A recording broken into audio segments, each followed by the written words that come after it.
صاحب کے لیے چلتے ہیں اسلام آباد. وفاقی وزراء فواد چودھری اور اسد عمر میڈیا بریفنگ دے رہے ہیں. یہ تو جسٹ ایک کمپیریزن کہ یہ جو حکومت اس وقت چل رہی ہے یہ کتنی کلیکٹیو حکومت ہے, کتنی ایک اجتماعی حکومت ہے, اور یہ سارے جو فیصلہ سازی ہے وہ کیسے ہو رہی ہے. کابینہ کے اجلاس کے آغاز میں ہی آج ڈاکٹر شیریں مزاری صاحبہ کے بھائی اور پھر وزیر ہوا بازی غلام سرور خان صاحب کے بھائی کی رحلت کے اوپر دکھ کا اظہار کیا گیا اور فاتحہ پڑھی گئی. اس کے بعد کابینہ نے معاشی وزیر اعظم صاحب نے جو معاشی ٹیم ہے اپنی اس کو خراج تحسین پیش کیا کہ جس برے حالات میں ہم نے معیشت سنبھالی تھی اور اب الحمدللہ ایک سٹیبلٹی کی طرف, استحکام کی طرف بڑھتے ہوئے نظر آ رہے ہیں. اس کی تفصیلات اسد عمر صاحب ابھی آپ کے سامنے رکھیں گے. اس کے بعد جو ہماری فارن آفس ہے شاہ محمود قریشی صاحب کی سربراہی میں جو فلسطین کے مسئلے کو لے کر کے خصوصاً جو پاکستان نے ایک بہت ہی قائدانہ رول ادا کیا, اس میں ہماری فارن سروس نے, ہمارے فارن آفس نے, شاہ محمود قریشی صاحب نے, اس کے اوپر وزیر اعظم صاحب نے ان کو جو ہے وہ تحسین پیش کی.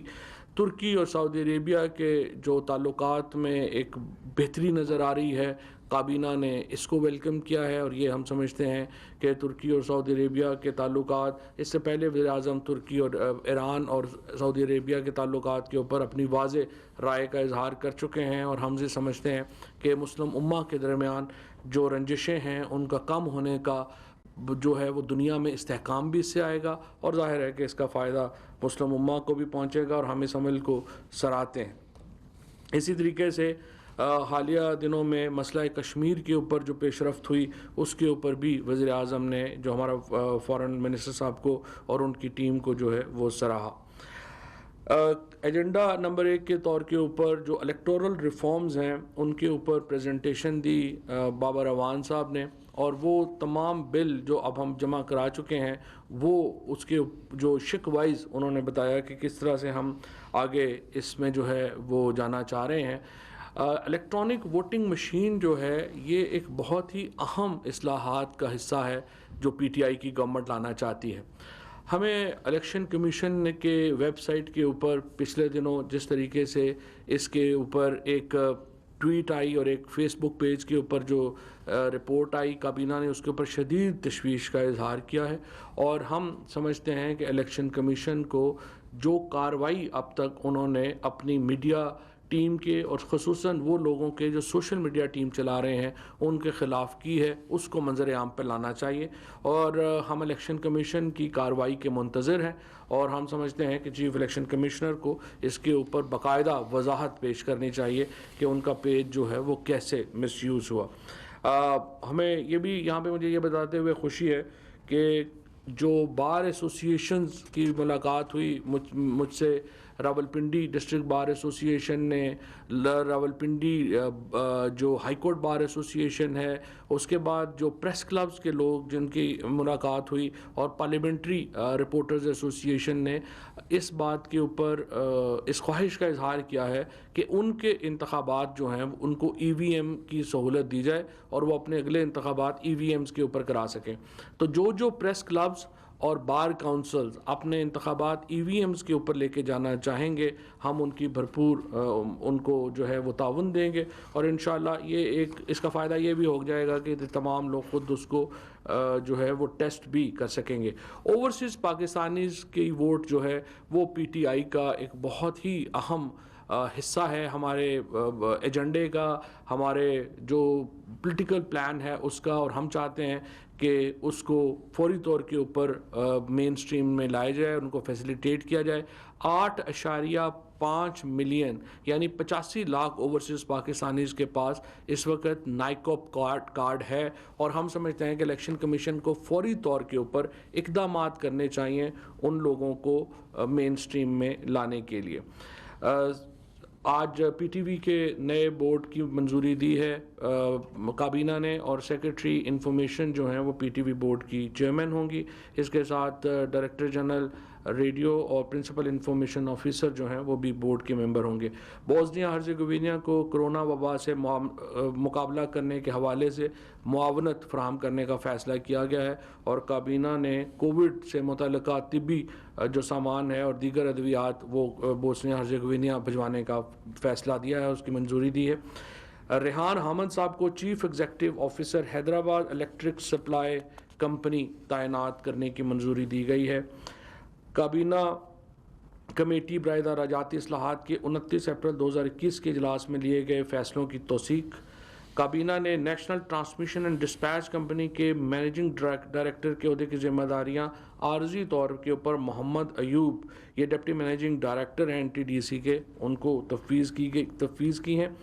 کابینہ کی جانب سے اعزاز احمد کو مینیجنگ ڈائریکٹر تعینات کرنے کی منظوری دے چکی ہے، لیکن وہ اگست میں اپنی ذمہ داریاں سنبھالنے کی پوزیشن میں ہوں گے، اور اگست تک ایک عارضی بندوبست کیا گیا ہے تاکہ جب تک اعزاز صاحب جو ہیں وہ واپس آتے ہیں تو وہ اپنی ذمہ داریاں سنبھال سکیں۔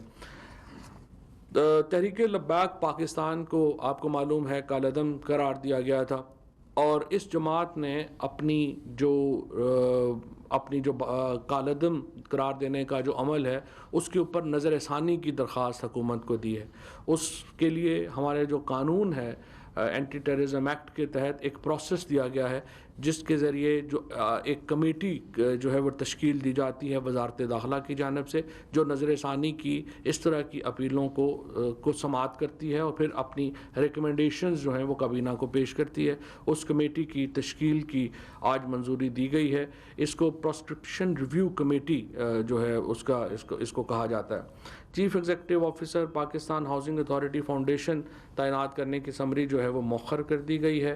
منیر اعظم صاحب کو کیپٹن ریٹائرڈ منیر اعظم پاکستان ایڈمنسٹریٹو سروسز BS20 کو چیئرمین پاکستان ٹبیکو بورڈ تعینات کرنے کی منظوری دی گئی ہے۔ اس کے بعد ایک اور بہت اہم فیصلہ کنٹونمنٹ بورڈز میں جو ہے وہ انتخابات کرانے کا فیصلہ کیا گیا ہے، اور اس کے لیے وزارت دفاع کو ہدایت کی گئی ہے کہ وہ کنٹونمنٹ بورڈز میں انتخابات کا شیڈیول جو ہے وہ اعلان کرے اور تاریخ اور پروگرام کا اعلان کر دیا جائے۔ کابینہ نے افغان پاکستان ٹرانزٹ ٹریڈ معاہدے میں 6 ماہ کی توسیع کی منظوری دی ہے۔ یہ توسیع ایک ایڈیشنل پروٹوکول پر دستخط کے ذریعے عمل میں آئے گی، اور اس ضمن میں FBR کو ہدایت کی گئی ہے کہ ایڈیشنل پروٹوکول پر دستخط کے عمل کو مکمل ہونے تک ٹرانزٹ ٹریڈ میں جو سہولت دی گئی ہے اس کو جاری رکھا جائے۔ ایک اور بہت ہی اہم ایجنڈا جس کے ذریعے پاکستان میں جو CPEC سے متعلق امور ہیں ان کو فیسیلیٹیٹ کرنا ہے، اس کے ذریعے چائنیز جو سٹیزنز ہیں اور وہ چائنیز سٹیزنز جو کہ CPEC سے متعلقہ جو ہمارے پروجیکٹس ہیں ان میں کام کر رہے ہیں اور جو یہاں پہ انویسٹمنٹس لانا چاہ رہے ہیں، ان کے لیے ویزے کا اسپیشل پروسیجر جو ہے وہ منظور کیا گیا ہے، اور اس کے بعد چائنیز جو شہری ہیں ان کے لیے پاکستان میں آنا مزید آسان ہو جائے گا۔ CPEC اور چینی شہریوں کو 2 سال کی مدت کے لیے ورک انٹری ویزا چین میں پاکستان مشنز کی جانب سے 48 گھنٹوں میں جاری کیا جائے گا، اور سیکورٹی کلیئرنس جو ہے وہ لازماً 30 دنوں میں کر لی جائے گی۔ CPEC بزنس ویزا ہولڈرز کے لیے گرین چینل کی طرز پر علیحدہ امیگریشن کاؤنٹرز جو ہیں ان کا قیام عمل میں لایا جائے گا۔ ورک بزنس ویزا میں CPEC ویزا کی ایک علیحدہ سب کیٹیگری کے قیام کا فیصلہ جو ہے وہ کیا گیا ہے۔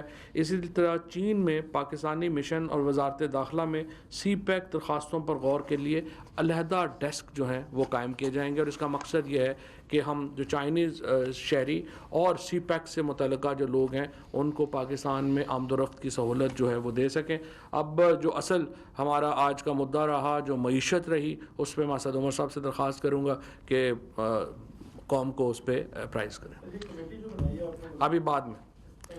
اچھا جی اب بھی معیشت کی بات کرتے ہیں، لیکن اس سے پہلے میں یہ جو فواد ابھی سنا رہے تھے، میں فواد کی اردو سن رہا تھا۔ یار آپ کو تو میں کراچی کے میئر سے بولتا ہوں کہ کراچی کی اعزازی رکنیت ملنی چاہیے، اتنی خوبصورت اردو بولتے ہیں آپ۔ اچھا جی معیشت کے اوپر آ جائیں جی۔ پچھلے چند دنوں سے جب سے وہ نیشنل اکاؤنٹس کمیٹی جو ہے اس نے اعداد و شمار پیش کیے ہیں اور انہوں نے اپنا تخمینہ ایک پروویژنل ایسٹیمیٹ دیا ہے کہ معیشت کا اس سال کتنا اضافہ ہوا ہے، تو بڑی دھواندار اس کے اوپر بحث ہو رہی ہے۔ تو آج کابینہ کے اندر بھی ہم اسی کا جائزہ لے رہے تھے، اور کابینہ کے ساتھ میں نے شیئر کیا کہ کیا بنیادی محرکات ہیں جس کی وجہ سے ہمیں گروتھ زیادہ نظر آ رہی ہے. اچھا یہ اب کوئی ٹیکنیکل کو 2 اور 2 4 والی تو ڈسکشن میں نے کرنی نہیں یہاں پر, وہ ٹیکنیکل ڈسکشن بھی کی جا سکتی ہے. بنیادی طور پہ ہم نے دیکھنا ہے کہ کیا یہ جو گروتھ ہمیں نظر آ رہی ہے, جو معیشت کے اندر جان نظر آ رہی ہے, اس کی کوئی بنیاد ہے. اگر اس کی بنیاد ہے تو کیا اس دن نیشنل اکاؤنٹس کمیٹی نے جو اعداد و شمار جاری کیے وہ ایک دم سے کوئی ایسی چیز آ گئی جو پہلے ابھی کسی کو خیال ہی نہیں تھا, یا اس سے پہلے اشارے جو ہیں وہ مستقل مل رہے تھے اور اسی جو مختلف ہمارے انفرادی طور پر جو اعداد و شمار آ رہے تھے انہی کے مجموعہ جو ہے وہ آپ کے سامنے آ گیا ہے. 2 4 بلکہ 5 6 چیزیں میں آپ کے سامنے رکھتا ہوں جو میجر ڈرائیورز ہیں جس کی وجہ سے یہ ہماری جو معیشت کی رفتار ہمیں نظر آئی ہے. لیکن وہ رکھنے سے پہلے میں ذرا سا آپ کو یہ اپنا تجزیہ دینا چاہتا ہوں کہ یہ ہوا کیوں ہے کہ اس سال کے اندر جس وقت دنیا کی بڑی بڑی معیشتیں جو ہیں وہ مشکلات کا شکار تھیں, جب کووڈ کا اتنا بڑا چیلنج تھا, تو یہ ہمارے جو نسبتاً بہتر نتائج نظر آ رہے ہیں. تو اس کی بنیاد کیا بنی؟ میرے خیال میں سٹون جس کو بولتے ہیں, جس کے اوپر یہ بہتر معیشت کی پرفارمنس کی بنیاد بنی, وہ تھا وزیر اعظم کا فیصلہ کہ میں نے اپنے ملک کے کمزور طبقے کو, اپنے ملک کے غریب کو بچا کر رکھنا ہے, اور کورونا کا ہم نے دفاع ایسے کرنا ہے کہ جس سے یہ نہ ہو کہ غربت میں بے تحاشا اضافہ ہو جائے, لوگوں کا روزگار بند ہو جائے. ہم جتنا بھی کر لیں اس میں کوئی شک نہیں ہے کہ لوگ پھر بھی مشکل سے گزرے. ایسا نہیں ہے کہ ہم یہ کہہ رہے ہیں کہ مشکل لوگوں نے نہیں دیکھی. ان کا فیصلہ کہ میں نے اپنے ملک کے کمزور طبقے کو, اپنے ملک کے غریب کو بچا کر رکھنا ہے, اور کورونا کا ہم نے اور جلد وہاں سے نکل آئے. وہ جو وزیر اعظم کا فیصلہ تھا اس کی پھر بنیاد کے اوپر ظاہر ہے پھر NCOC کو ایک چیلنج ملا. پوری جو اسٹریٹجی بنائی گئی کہ کس طریقے سے ہم نے بیلنس لے کے توازن کے ساتھ چلنا ہے, معیشت کو بھی ہم نے ساتھ چلانا ہے, لوگوں کا روزگار بھی چلتا رہے اور لوگوں کی جان و مال کی حفاظت بھی ساتھ رہے. اور الحمدللہ آپ نے دیکھا بھی ہمارے جو خطہ ہے اس سے بھی اگر آپ مقابلہ کر کے دیکھیں, ہمارے مغربی جو ہمسائے ہیں, ہمارے مشرقی ہمسائے ہیں دنیا میں عام طور پہ, اور بڑی دنیا کے بڑے معتبر لوگوں نے بھی اور بڑے اداروں نے بھی اس بات کی گواہی دی کہ یہ کام پاکستان میں نسبتاً بہتر ہوا ہے. اسی طریقے سے اس کی وجہ سے معیشت کھلی رہی, اس لیے گروتھ کے نمبرز آپ کو نسبتاً بہتر نظر آئے. دوسری چیز جو ہوئی کہ کیونکہ غریب کو پروٹیکٹ کرنا تھا تو وہ جو احساس کا انوویٹو کام کیا گیا, ایک بہت چھوٹے پیریڈ کے اندر ایک پاکستان کی تاریخ کا سب سے بڑا ایک پروگرام چلایا گیا جس کے اندر تقریباً ہر پاکستان کا تیسرا گھر جو ہے اس کے پاس یہ پیسہ پہنچا. اور ظاہر ہے کیونکہ وہ غریب لوگ ہیں تو جو ان کے ہاتھ میں پیسہ جاتا ہے وہ معیشت کے اندر دوبارہ لگتا ہے. وہ میرے جیسے یا فواد جیسے لوگ نہیں ہیں جو آدھا پیسہ اپنا بچا کے ان کی سیونگ میں چلا جائے گا. سو وہ ایک دوسرا بنیاد بنا, کیونکہ کیش جب سپینڈ ہوتا ہے, جب وہ بازار میں جا کے خرچ کرتے ہیں تو اس سے معیشت کی بڑھنے میں مدد حاصل ہوتی ہے. اسٹیٹ بینک آف پاکستان نے بڑا زبردست کردار ادا کیا, بڑے بر وقت فیصلے کیے, اور جو ایکسپرٹس ہیں وہ یہی کمپیئر کرتے ہیں اس کو جس وقت کموڈٹی کرائسس آیا تھا 2008 کے اندر, 2007-8 کے اندر, تو اس وقت اگر اتنی تیزی سے اگر فیصلے ہوتے تو شاید اس وقت جو مشکلات دیکھنے کو ملی وہ ہمیں نہ ملتی. فنانس منسٹری نے ایک بہت بڑا آپ کو اسٹیمولس کے لیے سپورٹ پیکج انٹروڈیوس کیا, اور یہ اسٹیٹ بینک کے فنانس منسٹری کے دونوں کے جو کام تھے اس میں جو اعداد و شمار ہیں کہ کتنا پیسہ دیا, اس سے زیادہ جو کانفیڈنس بزنس کو آیا, جو ایک خطرہ تھا کہ بزنس جو ہے وہ بالکل اپنی کاروبار بند کرنے شروع کر دیں گے, لوگوں کو نوکریوں سے نکال دیں گے, اس سے بچنے میں بہت بڑی مدد حاصل ہوئی. پھر وزیر اعظم نے خود ذاتی طور پہ جس چیز کو لیڈ کیا وہ کنسٹرکشن کا کام. آپ کو پتہ ہے اربن لیبر سب سے زیادہ جو اربن لوگ جو دہاڑی دار ہوتے ہیں, جو سب سے زیادہ کمائی آتی ہے وہ کنسٹرکشن کے ذریعے آتی ہے. خود وزیر اعظم نے لیڈ کیا, IMF کے مینیجنگ ڈائریکٹر کے ساتھ خود وزیر اعظم کی نیگوسیشن ہوئی, ان سے مراحت حاصل کی گئیں, اور بڑی بنیادی سی بات کرتے تھے وزیر اعظم, اور بڑی اس میں منطق ہے کہ جو بڑے بڑے ملک ہیں ان کے پاس تو ہزاروں اربوں ڈالر ہیں خرچ کرنے کے لیے, ٹریلینز آف ڈالر سپینڈ کر رہے ہیں, ہمارے پاس تو وہ ہے نہیں. تو ہمیں تو چاہیے کہ کسی طریقے سے معیشت کے اندر پیسہ ہے جو سرکار کے پاس نہیں, جن کے پاس پیسہ ہے وہ لگائیں, اور ایسی چیز میں لگائیں جہاں سب سے زیادہ ملازمت پیدا ہوتی ہو. تو اس لیے یہ تمام جو محرکات ہیں یہ بنیاد بنی اس کی جو ابھی میں آپ کے سامنے کہنے جا رہا ہوں. پہلے تو بات کرتے ہیں جی, اور میں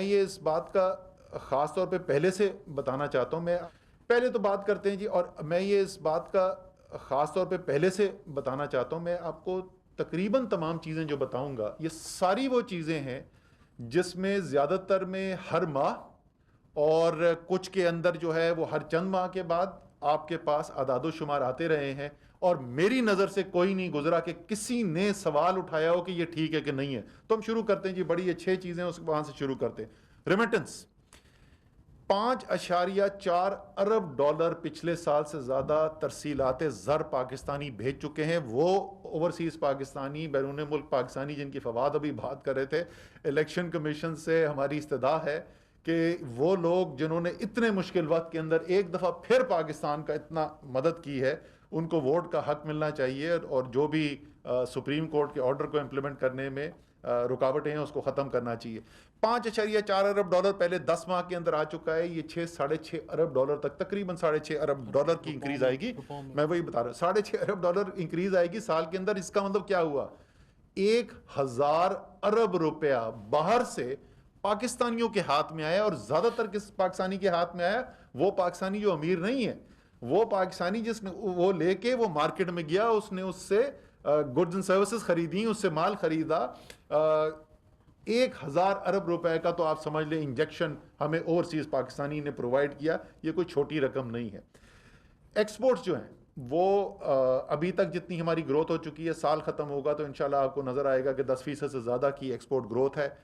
ریمیٹنس کا ہر مہینے نمبر رپورٹ کرتا ہے اسٹیٹ بینک آف پاکستان. میں نے آج تک کبھی کسی سے اعتراض نہیں سنا کہ یہ نمبر غلط رپورٹ ہو رہا ہے. 29% کا جو اضافہ یہ غلط ہے. اسی طریقے سے ایکسپورٹ کا ڈیٹا جو آتا ہے, میں نے تو کسی سے نہیں سنا کہ یہ ایکسپورٹ کا ڈیٹا کوئی غلط آ رہا ہے. ہر مہینے یہ ڈیٹا آتا ہے. زراعت کے اوپر آ جائیں جی. پاکستان کی آبادی کا بڑا حصہ, نصف سے زیادہ آبادی جو ہے وہ یا براہ راست یا بالواسطہ منسلک ہے زراعت کے ساتھ. 5 بڑی فصلیں ہیں پاکستان کی. ان 5 بڑی فصلوں میں سے ایک کپاس واقعی میں اچھی نہیں ہوئی, ہماری پچھلے سال سے خراب کپاس کی فصل ہوئی. باقی 4 میں کیا ہوا جی, 4 میں سے 3 جو فصلیں ہیں ان کی تاریخی ریکارڈ پروڈکشن ہوئی, آج تک پہلے نہیں ہوئی تھی. گندم, پاکستان کی تاریخ کی سب سے زیادہ گندم پیدا ہوئی. پاکستان کی تاریخ کی سب سے زیادہ مکئی پیدا ہوئی. پاکستان کی تاریخ کی سب سے زیادہ چاول پیدا ہوا. گنا جو ہے وہ بمپر کراپ ہوئی, اور پاکستان کی تاریخ کی دوسری سب سے بڑی گنے کی فصل ہوئی. تو 5 میں سے 4 بڑی فصلیں جو ہیں وہ یہ آیا, اور اس میں سے گندم کا ڈیٹا بھی ریسنٹلی آیا ہے. باقی مہینوں سے آیا ہوا ہے. میں نے پھر وہی میں بولوں گا, میں نے نہیں کوئی کنٹروورسی سنی کہ کسی نے یہ کہا ہو کہ نہیں جی گنا یہ تو غلط فالس رپورٹ ہو گیا ہے, یا کسی نے کہا ہو کہ چاول کا نمبر یہ نہیں ہے. کوئی بھی ہم نے کنٹروورسی نہیں سنی. یہ آخر میں آتا ہوں میں کہ کیسے یہ اس میں ایڈ اپ کرتے. پھر آ جائیں جی, یہ زراعت ہوگی جو پروڈکشن سیکٹر میں سے بڑی چیز آ گئی. پھر اگلا آ گیا جی لارج بڑی صنعتیں. ہمارا جو صنعتی سیکٹر ہے وہ صنعتی سیکٹر تقریباً نصف جو ہے وہ بڑی صنعتوں پہ ہے, نصف آدھی جو چھوٹی صنعتوں کے اوپر ہے. لیکن یہ بھی زیادہ تر ایک دوسرے سے جڑی ہوئی ہیں. جب بڑی بڑھتی ہے تو چھوٹی بھی اس کے ساتھ بڑھتی ہے, جو بڑی نیچے آتی ہے تو چھوٹی بھی نیچے آتی ہے. ڈیٹا جو ہے ہمیں وہ فریکوینسی, ہائی فریکوینسی ڈیٹا یعنی جو متواتر ملتا رہے, وہ بڑی صنعتوں کو ہوتا ہے. لارج اسکیل مینوفیکچرنگ مہینوں سے رپورٹ ہمارے پاس آ رہی ہے, سارے رپورٹ ہوتی ہے کہ 10% سے زیادہ ماہوار جو ہے وہ اضافہ ہو رہا ہے. مجموعی طور پر ابھی تک جو لارج اسکیل مینوفیکچرنگ کا اضافہ ہو چکا ہے وہ تقریباً 9% کا اضافہ ہو چکا ہے جس ریٹ پہ ہم جا رہے ہیں. اور کیونکہ ظاہر ہے پچھلے سال کا جو آخری کوارٹر تھا اس کے اندر بندشیں زیادہ تھیں کووڈ کی وجہ سے, تو اس سال کا مثلاً اگر میں اپریل کا صرف موازنہ کر دوں تو 20% سے زیادہ گروتھ ہے آپ کی لارج اسکیل مینوفیکچرنگ کے اندر. سو یہ جو نمبر ہیں آپ کے بڑھیں گے, یہ 10% سے اوپر چلے جائیں گے. پھر میں وہی کہوں گا, ہر ماہ رپورٹ ہوتا ہے, کبھی ہم نے کوئی کنٹروورسی اس کے بارے میں نہیں سنی. اچھا, یہ جو 2 چیزیں ہیں زراعت اور صنعت جو ہے, یہ کو تقریباً 40% بن جاتا ہے پاکستان کا. اس کے بعد کوئی 50% پاکستان کی معیشت, 40% معیشت ایسی ہے جو اس کا انحصار ان چیزوں کے اوپر ہوتا ہے. ہول سیل ریٹیل ٹریڈ ہمارے سروسز کا بہت بڑا ایک سیکٹر ہے. اگر آپ کی گندم زیادہ پیدا ہو رہی ہے تو پھر وہ ٹرک بھی زیادہ چلیں گے, وہ دکان پہ بکے بھی زیادہ. اسی طریقے سے گنا ہے اور باقی ساری چیزیں ہیں. ظاہر ہے گنا پروڈیوس ہوتا ہے تو اس کے بعد اس کی جو بائی پروڈکٹس ہیں وہ بھی زیادہ پروڈیوس ہوتی ہیں. تو وہ منطقی بات ہے کہ اگر آپ کو یہ پروڈکشن سیکٹر میں آپ کو اتنی گروتھ نظر آ رہی ہے تو اس سے جو جڑے ہوئے سروسز کے سیکٹر ہیں اس کے ساتھ اس کے اندر اتنی ہی گروتھ آئے گی. پھر ایک بہت بڑا سیکٹر جو سروسز سیکٹر کے اندر فال کرتا ہے وہ کنسٹرکشن ہے. کنسٹرکشن کی آپ کو ہم پہلے بات کر چکے ہیں. کنسٹرکشن ایز اے ہول کا کوئی ہائی فریکوینسی ڈیٹا ہمیں نہیں ملتا ہے. پراکسی کیا یوز کرتے ہیں جی؟ Cement cell. ہر مہینے اخباروں میں رپورٹ ہو رہا ہے ریکارڈ سیلز ہو گئی, یہ مہینوں سے چل رہا ہے. پھر میں دوبارہ یہی بات دہراؤں گا, میں نے کبھی کنٹروورسی نہیں سنی کہ نہیں جی یہ تو سیمنٹ کی سیل جو ہے یہ ہوئی نہیں, یہ تو خواہ میں سیمنٹ کی سیل کا دکھایا جا رہا ہے. اسی طریقے سے پرائیویٹ سیکٹر جو قرضے لیتا ہے وہ ایک کنسیڈر کیا جاتا ہے صنعتی ایکٹیویٹی کا, خاص طور پہ سرمایہ کاری کا ایک اچھا انڈیکیٹر سمجھا جاتا ہے, اور یہ ہر مہینے state bank of Pakistan report کرتا ہے. اپریل کا ہمارے پاس ڈیٹا آیا نہیں ہے, پہلے 9 ماہ کا مارچ تک کا جو ڈیٹا ہے اس کے مطابق اگر میں اضافہ دیکھوں تو 60% اضافہ ہوا ہے پرائیویٹ سیکٹر کے, یعنی نجی سیکٹر کے قرضے جو انہوں نے لیے اس میں 60% اضافہ ہوا ہے. لیکن اس سے بھی زیادہ بڑی خبر یہ ہے کہ جو نجی سیکٹر سرمایہ کاری کے لیے پیسہ لے رہا ہے, یہ تو مجموعی طور پر اس نے قرضہ لیا, اس میں اس کا را مٹیریل خام مال بھی شامل ہے, جو سرمایہ کاری کے لیے وہ لے رہا ہے, جو مشینری لگا رہا ہے, پلانٹ لگا رہا ہے, اپنی فیکٹریاں بڑی کر رہا ہے, اس کے لیے جو پیسہ لے رہا ہے وہ پچھلے سال تقریباً نہ ہونے کے برابر تھا. یعنی جتنا نیا قرضہ لیا اتنے ہی پرانے پیسے واپس کر دیے. اس سال جو ہے وہ پہلے 9 ماہ کے اندر 126 ارب روپے کا اضافہ ہے ہمارے ان قرضوں میں جو پرائیویٹ سیکٹر لے رہا ہے سرمایہ کاری کرنے کے لیے, فیکٹریاں بڑھانے کے لیے. کچھ آگے بک رہا ہے, کچھ اس کو نظر آ رہا ہے تو اس لیے وہ کر رہا ہے. اور اس کی جو 2 بڑی وجہ کنزمپشن کے ڈرائیورز پاکستان کے اندر جو ہوتے ہیں, حکومت کی پالیسی کے علاوہ جو سب سے بڑے 2 ڈرائیورز ہوتے ہیں وہ ہوتے ہیں جب زراعت, یہ کوئی بھی جو ایف ایم سی جی بزنس کے اندر ہے, کوئی بھی کنزیومر بزنس کے اندر جو کام کرتا ہے, وہ آپ کو جب فصلیں اچھی ہوتی ہیں, کسان کے ہاتھ میں پیسہ آتا ہے تو وہ مارکیٹ کے اندر پیسہ آتا ہے, یہ انڈسٹری بڑھتی ہے. اسی طریقے سے ترسیلات زر جب آتی ہیں وہ زیادہ بڑی تعداد میں آتی ہیں, لوگوں کے پاس ہاتھ جیب میں پیسہ آتا ہے, وہ خرچ کرتے ہیں. تمام یہ چیزیں, احساس کا پیسہ, تاریخی ریکارڈ 200 ارب روپے دے دیے گئے ایک چھوٹے سے پیریڈ کے اندر لوگوں کو مشکلات سے بچانے کے لیے. وہ 200 ارب روپے جن کے ہاتھ میں آیا انہوں نے جا کے مارکیٹ کے اندر پیسہ لگایا. جتنی بھی آپ دیکھ لیں جس کو اکنامکس میں ہائی فریکوینسی ڈیٹا بولتے ہیں, وہ سب اس طرف اشارہ کر رہا ہے کہ معیشت جو ہے وہ تیز رفتاری اس میں بڑھتی جا رہی ہے, اس کے اندر جان آ رہی ہے. وہ 3.94 ہے کہ وہ 3.84 ہے کہ 4.25 ہے, کیونکہ دونوں طرف تنقید آ رہی ہے. آپ ایسے لوگ بھی ہیں جو کہہ رہے ہیں کہ یہ کم ہے, 3.94 نہیں ہے, اور ان کی بھی اپنے پاس آرگیومنٹ ہے کہ 4.5 ہے, 4.6 ہے. لیکن اس میں تو کوئی شک ہی نہیں. میں نے آپ کو تمام ایک جز بتا دیا معیشت کا, اور یہ بھی بتا دیا کہ ہر مہینے جو رپورٹ ہوتا رہا ہے, اور کوئی کنٹروورسی اس کے اندر نہیں ہے. آخری چیز جو اس کے اندر میں کہوں گا, یہ کووڈ کے اندر بھی ہوتا تھا. آپ کو یاد ہوگا کہ امپیریل نے ایک سٹڈی کر لی, انہوں نے کہا کہ اگست کی پتہ نہیں 12 تاریخ کو جو 78,000 پاکستانی مر جائے گا کورونا سے ایک دن کے اندر. اوئے ہوئے طوفان جی, ٹی وی پہ وہ چل رہے ہیں جی, وہ سارے اینکر بیٹھے ہوئے ہیں کہ پریشان ہو گئے جی, 78,000 بندہ ایک دن میں مر جائے گا. خواجہ آصف نے دعاندار تقریر کر دی فلور آف دا ہاؤس پہ آ کے, بلاول زرداری پریشان. ہم نے اس وقت کھڑے ہو کے کہا تھا یار اس کا اشر اشیر نہیں ہونے والا. مجھے یاد ہے میں نے اس دن ٹویٹ کی تھی جس دن ہوا تھا, شاید 10 یا 12 لوگوں کی بات ہوئی تھی, وہ بھی افسوسناک ہے. اسی طریقے سے ایک آرگیومنٹ یہ دی جا رہی ہے کہ لیکن جی یہ تو ورلڈ بینک اور آئی ایم ایف کہتے ہیں تو اتنی نہیں ہو, تو ورلڈ بینک اور آئی ایم ایف نہیں کہتے تو یہ کیسے ہو گئی ہے. میں ذرا فیکٹ آپ کے سامنے رکھ دوں, شہباز رانا کو تو ضرور اس میں یاد ہوں گے نمبر. پچھلے سال جس وقت یہ فائنل کیا گیا, جس طریقے سے ابھی نیشنل اکاؤنٹس کمیٹی نے, تو انہوں نے پچھلے سال کی جو معیشت کی گروتھ تھی, شرح نمو تھی, وہ 0.38% منفی بتائی. اس سال اسی رپورٹ میں جس کے اوپر 3.94 پہ اتنا شور مچا ہوا ہے, اسی رپورٹ میں یہ لکھا ہوا ہے کہ پچھلے سال کی جو ہماری ریوائزڈ ایکچوئل آئی ہے وہ 0.47 ہے. یعنی صرف فرق جو اس وقت کہا گیا اور جو فائنل آیا اس میں 0.09% کا فرق ہے, یعنی نہ ہونے کے برابر فرق ہے. لیکن جب پچھلے سال ہم یہ کر رہے تھے تو اخبار اٹھا کے دیکھیں اور آئی ایم ایف اور ورلڈ بینک کی رپورٹیں اٹھا کے دیکھیں, وہ کیا کہہ رہے تھے. وہ کہہ رہے تھے کہ پاکستان کی معیشت سکڑے گی 1.5% سے 2% تک, 1.5% سے 2% تک. یہی نیشنل اکاؤنٹس کمیٹی کہتی ہے نہیں جی ہمارے خیال کے اندر یہ صرف 0.38%. اور وہ درست ثابت ہوئے. سو آئی ایم ایف اور ورلڈ بینک بیٹھ کے 150 ملکوں کی اکانومی کو دیکھ رہے ہیں, اور ظاہر ہے وہ جو ان کے خیال میں بہترین ہوتا ہے وہ بتا رہے ہیں آپ کو, لیکن یہاں پر ادارہ جس کا کام ہی صرف پاکستان کا دیکھنا ہے, جہاں پہ سارے ادارے مل کے بیٹھے ہوئے. اور کلوزنگ میں یہ کہہ دوں گا کہ وہ پریشانی یہ ہے کہ جی بڑے سوال پوچھے گئے, میٹنگ ہوئی, اس کے بعد فالو اپ سیشن ہوا. جناب جہاں پروفیشنل طریقے سے فیصلے ہو رہے ہو نا, جہاں پہ وزیر موصوف کی طرف سے کوئی ہدایات نہیں آئی ہوئی ہوں کہ مجھے یہ والا جواب چاہیے, تو بحث مباحثہ بھی ہوتا ہے, سوال بھی پوچھے جاتے ہیں, ڈیٹا دکھایا جاتا ہے, ریکنسیلیشن کی جاتی ہے, اور اس کے بعد یہ آتا ہے.